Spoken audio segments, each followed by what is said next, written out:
Good morning students, welcome to my channel. आजकेर क्लासटा special preposition যারা আমার বিগিনার্স আছো এবং যারা আমার কাছে অফলাইন বা অনলাইনে পড়ো এবং যারা পড়ো না তাদের পক্ষে ভেরি ভেরি ইম্পর্টেন্ট ক্লাস। চলো স্ক্রিনশটের জন্য কয়েক সেকেন্ড সময় দিচ্ছি।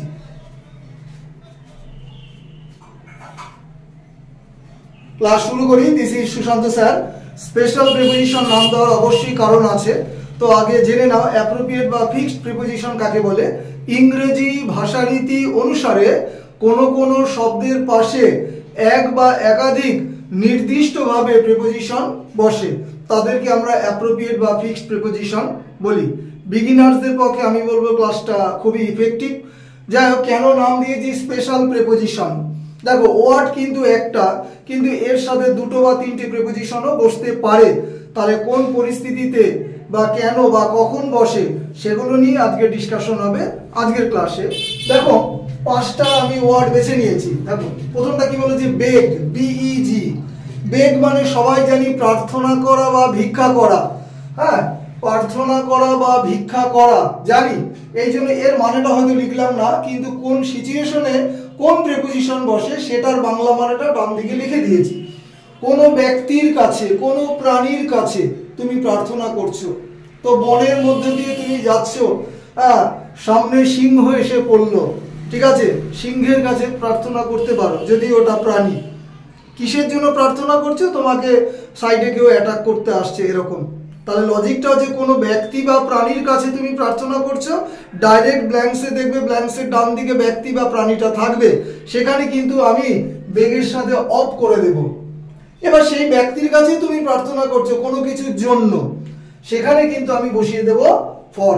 তাহলে বেগ অফ হচ্ছে কোনো ব্যক্তি বা প্রাণীর কাছে, আর বেগ ফর হচ্ছে কোনো কিছুর জন্য। নেক্সট দেখো, number 2, very very important, WBCS এ পর্যন্ত দেওয়া। ব্লাইন্ড অফ অবলিক ইন, যখন ফিজিক্যালি সে ব্লাইন্ড হয়, মানে চোখে চোখ অন্ধ, তখন সেখানে বসবে কিন্তু অফ বা ইন। আর যদি কোনো মানে ছেলে মেয়ে যাই বলি স্নেহের প্রতি, কোনো দোষের প্রতি অন্ধ, তা অর্থাৎ ফিজিক্যালি ব্লাইন্ড নয় সে, তখন সেখানে বসবে কিন্তু টু। এটাই হয়তো বেশি পরীক্ষায় দেয়। Number 3, deep. ডিপ এর বাংলা মানে সবাই জানি কালা। হ্যাঁ, কানে কম শোনে, কানে শোনে না, এরকম একটা লজিক। বা বধির, বধ হয় শির, ডিপ মানে কালা।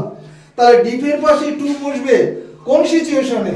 যখন সেন্টেন্সের বাংলা মিনিংটা বোঝাবে কর্ণপাত না করা, অর্থাৎ কাউকে কোনো গুরুত্ব না দেওয়া, এরকম যদি বোঝায় ডিপের সাথে কিন্তু টু বসবে।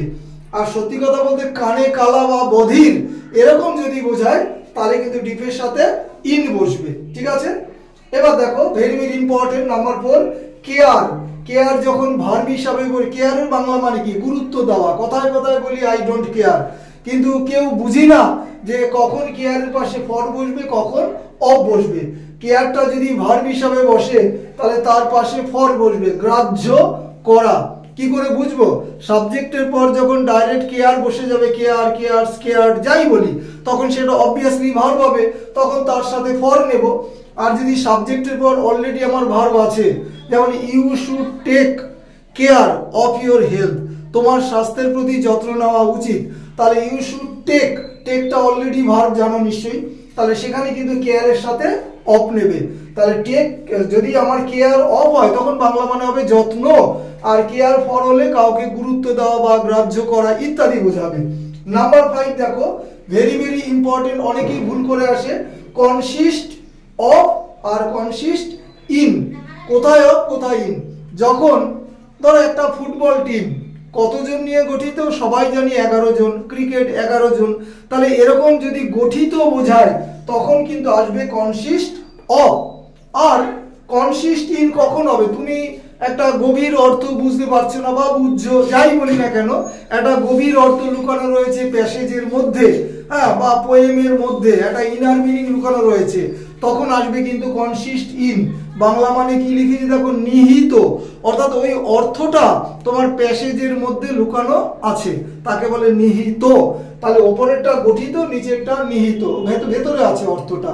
তো এই হচ্ছে 5টা ওয়ার্ড দিয়ে ইম্পর্টেন্ট স্পেশাল প্রিপোজিশনের ক্লাস। সম্পূর্ণ ক্লাসটা বাংলায় বোঝালাম এবং আজকে অনেক দিন পর বোর্ডে আমি কিন্তু লিখে দিলাম বাংলা। অনেকেই বলো যে বাংলা লিখে দিতে, যাই হোক, সকলের কাছে সাবস্ক্রাইব অবশ্যই আশা করি। ক্লাস শেষ করলাম।